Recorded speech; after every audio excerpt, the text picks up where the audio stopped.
ঘরের রান্না মহিলারাই পারে না, পুরুষরাও পারে। মহিলারা খালি বলে ঘরের রান্না কেন করো না, আমরা করলে ফাটাফাটি হয়ে যাবে। আমি আজকে চিকেন রান্না করছি।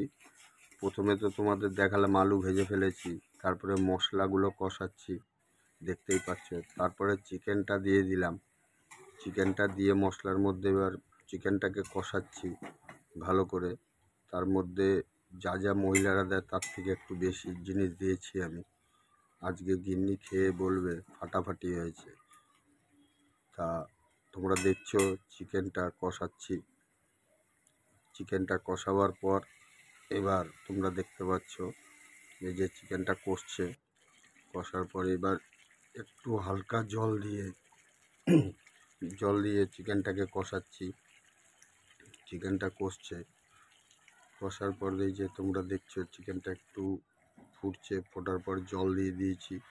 জল দেওয়ার পর চিকেনটা ফুটছে, স্টিমটা একটু জোরেই দিয়েছি, এর জন্য বেশি ফুটছে। তা কীরকম লাগলো বলো।